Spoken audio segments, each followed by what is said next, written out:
Shalom, salam sejahtera para pemirsa dimanapun Anda berada. Kembali kita bertemu dalam video Sekolah Sahabat 10 menit yang pada pekan ini kita akan masuki pelajaran ke-8 dengan judul Penciptaan Kejadian sebagai fondasi bagian pertama. Dari lokasi perubahan The Icon, Bumi Serpong Damai. Saya akan bacakan ayat hafalannya, namun sebelumnya kita akan dengarkan sebuah lagu pujian dari Batch of 93 Universitas Advent Indonesia, Bandung.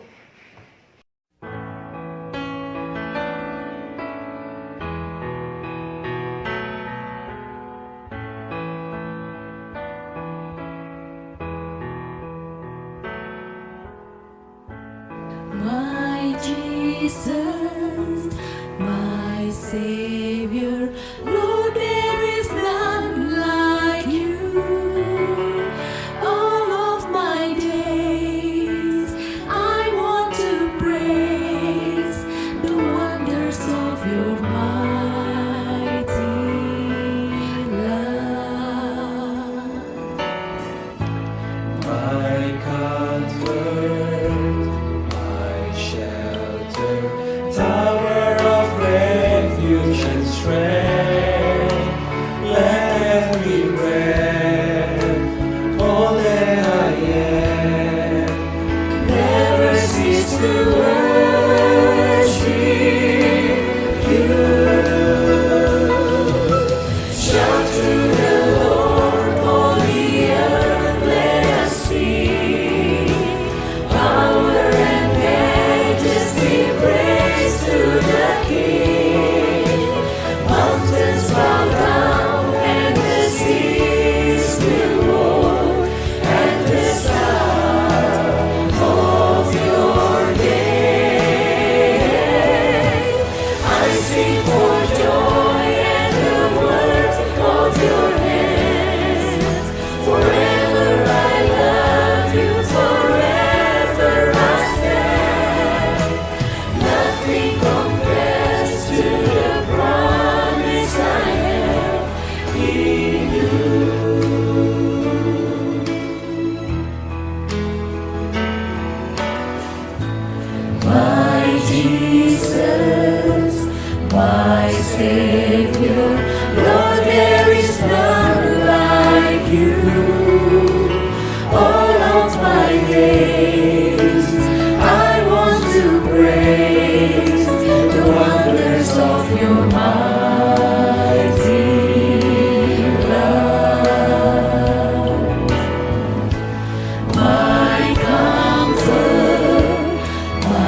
Ayat hafalan kita pada saat ini diambil dari buku Yohanes pasal 1 ayat yang pertama hingga yang keempat.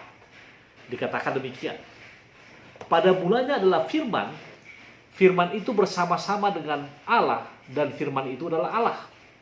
Ia pada mulanya bersama-sama dengan Allah, segala sesuatu dijadikannya oleh Dia dan tanpa Dia tidak ada satupun yang telah jadi dari segala yang telah dijadikan.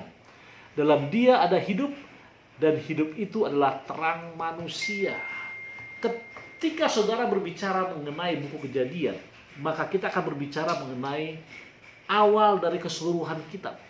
Ketika kita berbicara mengenai buku Kejadian, maka itu artinya kita berbicara mengenai dunia mula-mula diciptakan.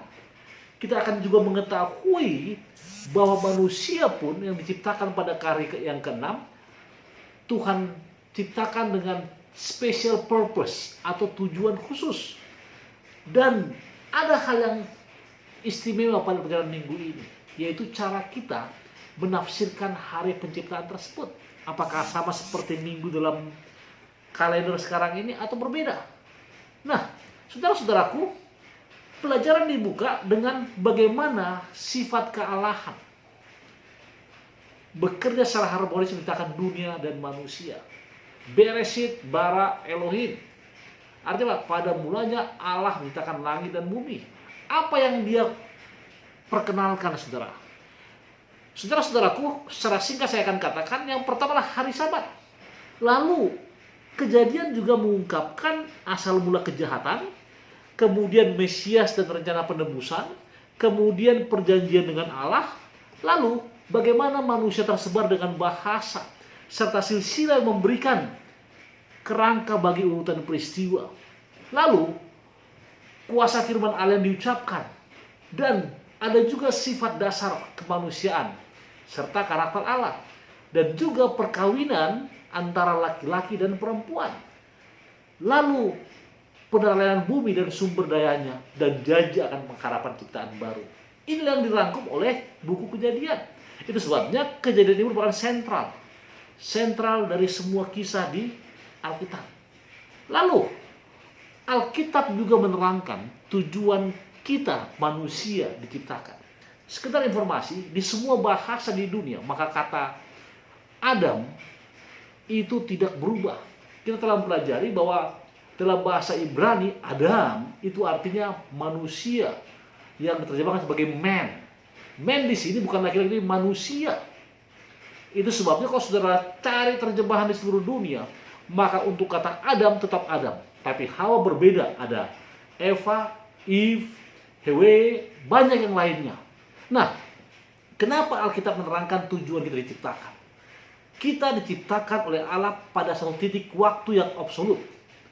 Pada mulanya. Kalau saudara lihat di screen dikatakan intinya kita diciptakan Allah dengan satu maksud. Itu artinya bahwa Allah ada sebelum permulaan ini, yaitu kapan, saudara? Tuhan. Permulaan absolut ini digemakan dan didukung oleh bagian-bagian Alkitab yang secara terus-menerus menegaskan kembali sifat dan cara kerja kreatif apa? Allah. Di bagian atas saya tunjukkan bagaimana bahasa Ibrani Bereshit bara Elohim et hasamayim vet haaretz. Artinya apa? In the beginning God created heaven and earth. Pada mulanya Allah menciptakan langit dan bumi. Kata Elohim di sini kita akan bahas, ini jamak, saudaraku. Dengan kata lain, Yesus juga merupakan perwakilan atau perantaraan dari pencipta tersebut. Makanya Alkitab mengatakan dalam Yohanes 1 ayat 3 dikatakan segala sesuatu diciptakan oleh Dia dan tanpa Dia tidak ada satupun yang telah terjadi. Siapa, saudara? Yesus sendiri. Bahkan dikatakan melalui Yesus Allah menjadikan alam semesta dalam buku Ibrani 1 ayat 1 dan 2. Dan kalau saudara buka Wahyu pasal 1 ayat 8 dan 22 ayat 13, maka dikatakan apa? Karena pada mulanya segala sesuatu berawal dari Yesus. Kita dapat memiliki pengharapan bahwa pada akhirnya Dia akan menyelesaikan apa yang telah diawali, karena Dia adalah Alfa dan Omega, dan awal dan yang akhir. Lalu bagaimana hari-hari penciptaan? Apakah yang Alkitab ajarkan tentang hal ini? Mengapa hari-hari penciptaan dalam Kejadian 1 dipahami sebagai hari harafiah dan bukan kiasan?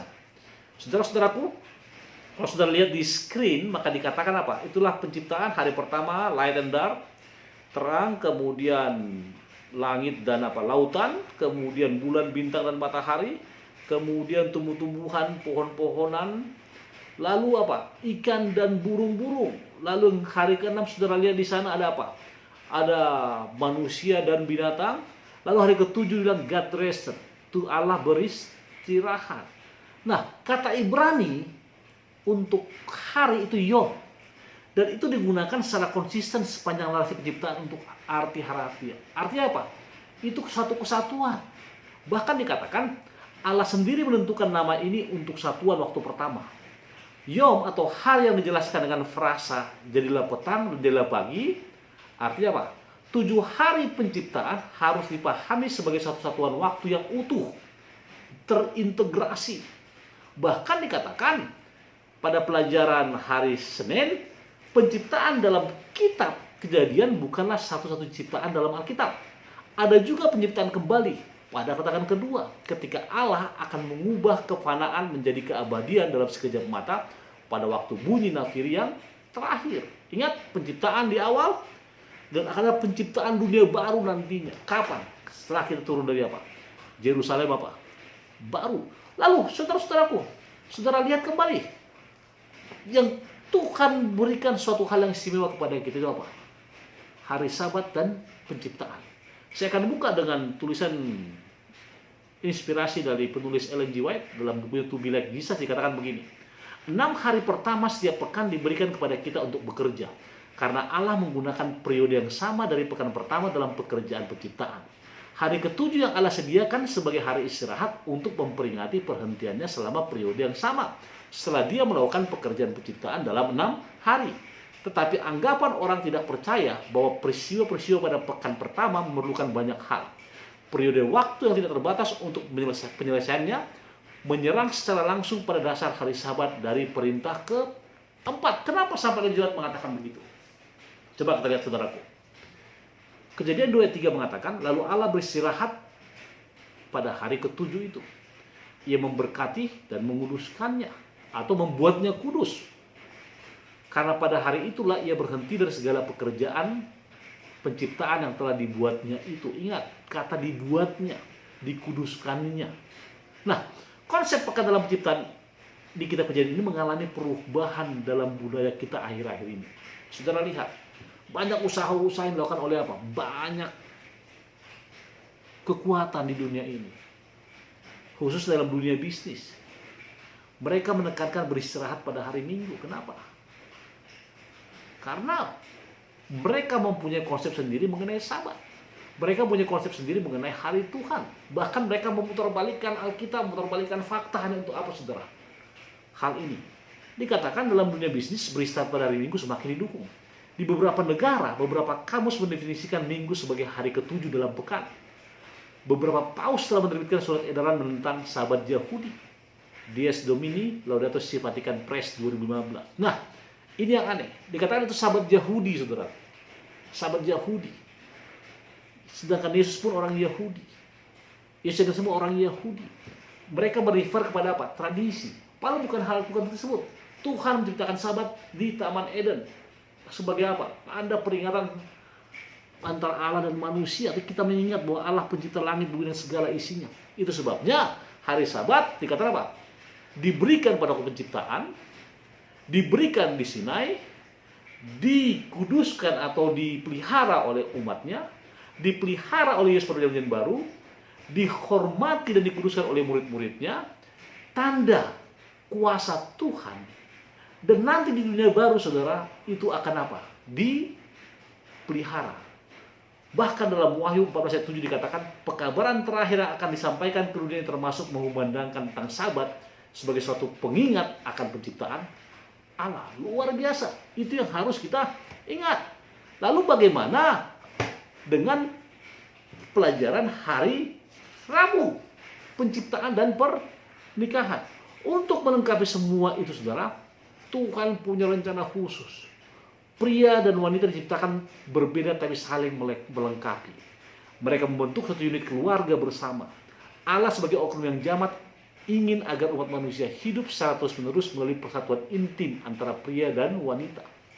Itu sebabnya pada waktu penciptaan dikatakan menurut gambarnya, menurut gambar Allah diciptakannya manusia. Sesuai dengan apa? Gambar Allah. Bahkan dikatakan anak-anak adalah buah dari hubungan itu. Dan mereka diminta menghormati orang tua. Dalam perintah itu baik ayah dan ibu disebutkan dengan kata orang tua yang mengklarifikasi bahwa itulah satunya pernyataan yang sah. Dan dikatakan lagi dalam Kejadian 2:18 karena Tuhan Allah berfirman tidak baik kalau manusia itu seorang diri saja. Aku akan jadikan penolong baginya yang sepadan dengan dia, equal, sepadan. Kenapa saudara? Kalau dunia yang dipenuhi dengan keluarga yang penuh kasih, yang sangat menghormati Allah dan mengerti karakternya dalam kehidupan mereka, dan bersama anak mereka dalam keturutan yang rendah hati, dan tujuan semula pencipta dari penciptaan, maka itulah apa? Tujuan Tuhan tersebut. Dan sebelum kesimpulan saudara, hari Kamis, penciptaan dan kejatuhan disalib. Alkitab menyediakan mata rantai dan terputus di antara penciptaan yang sempurna, kejatuhan, dan sehingga Mesias dijanjikan, serta penebusan. Peristiwa besar ini menjadi tema dasar sejarah keselamatan bagi umat manusia. Itu sebabnya kejatuhan tersebut terjadi dalam Kejadian 2:17 dikatakan, pohon pengetahuan yang baik dan jahat itu janganlah kau makan buahnya, sebab pada hari engkau makannya pastilah engkau mati. Nah, di sini Alkitab menjelaskan bahwa kematian dimulai di dunia ini karena dosa Adam dan Hawa. Ini juga menjelaskan bahwa satu-satunya cara untuk mengatasi kematian dan memiliki kehidupan yang kekal adalah melalui penebusan yang disediakan oleh Yesus melalui kematian dan kebangkitannya. Yohanes 6:40. Nah, sebaliknya, teori evolusi menyatakan bahwa manusia diciptakan oleh banyak siklus perjuangan untuk bertahan hidup dan mati akan pudar, saudara. Jika kita menerima teori evolusi, kita menerima kematian sebagai bagian dari proses penciptaan. Itu berarti penebus tidak lagi diperlukan karena kematian tidak akan menjadi suatu konsekuensi dari dosa. Hilang kalau mati dalam konsep teori evolusi. Dengan kata lain, Alkitab mengungkapkan rencana keselamatan Allah dan memberikan janji kehidupan kekal dalam Kristus. Dan sebagai kesimpulan, saudara, Allah mempunyai maksud khusus bagi manusia dengan mendapatkan sesuatu yang istimewa bagi mereka melalui apa, saudara?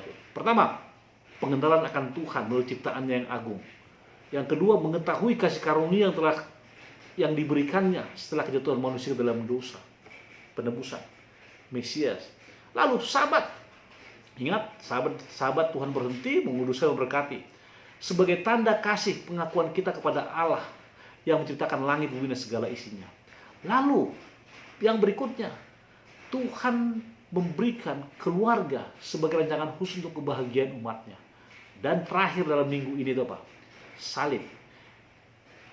Yang merupakan pengorbanan Yesus yang adalah manifestasi kasih kepada manusia. Kalau Tuhan sudah mengkonsep itu, maka saudara menerimanya. Setelah berdoa nanti, kita juga akan mendengarkan sebuah lagu dari The Abigios, sebuah trio yang akan mendekatkan diri kita kepada Tuhan. Mari kita tunduk kepala dan berdoa. Bapa di sorga, terima kasih Tuhan karena berkat-Mu, terima kasih karena rahmat-Mu, terima kasih karena pengasihan-Mu. Biarlah pelajaran yang sederhana ini akan membawa kami dekat kepada Tuhan. Dan kami mengerti akan firman-Mu. Berkati hamba-Mu, berkati para pemirsa, berkati keluarga kami semua, dan juga orang-orang yang kami sayangi. Berkati firman ini Tuhan akan hidup kekal dalam hati kami yang bisa kami implementasikan dalam kehidupan sehari-hari. Berkati negara ini Tuhan, khususnya rakyat, kami masyarakatnya, agar punyai sense of responsibility dalam menanggulangi COVID-19 ini Tuhan. Agar kami boleh menjauhi keramaian, boleh sabar Tuhan. Bantu kami Tuhan. Dengarkan doa kami, lalu saya berdoa. Amin.